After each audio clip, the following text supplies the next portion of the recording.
రాష్ట్రంలో సుదీర్ఘ సముద్ర ప్రాంతం ఉన్నా ఇప్పటి వరకు అభివృద్ధి నోచుకోలేదన్నారు మంత్రి గుడివాడ అమర్నాథ్ ఆరోపించారు.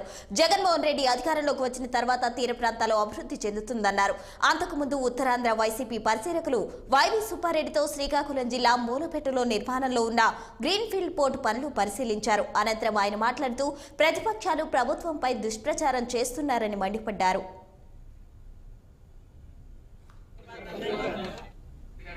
శాశ్వత పరిష్కారం చూపించినటువంటి నాయకుడు జగన్మోహన్ రెడ్డి గారు మాత్రమే అనేటువంటి విషయాన్ని కూడా ఈ సందర్భంగా తెలియజేస్తా ఉన్నాం.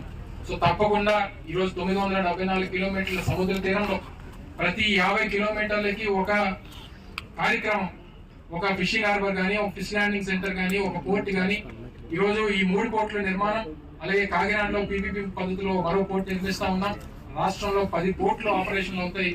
మరి ఇందాక పెద్దలు సుబ్బారెడ్డి సార్ చెప్పినట్టు మరో 2 సంవత్సరాల్లో, అంటే 2025-26 సంవత్సరం కల్లా మరో 110 మిలియన్ టన్నుల కెపాసిటీని ఈ రాష్ట్రం నుంచి ఉత్పత్తి చేసేటువంటి దానికి ఎగుమతులకు కానీ దిగుమతులకు కానీ మనం ఈ పోర్టులు దోహదపడతాయని చెప్పి కూడా బలంగా తెలియజేస్తా ఉన్నాం.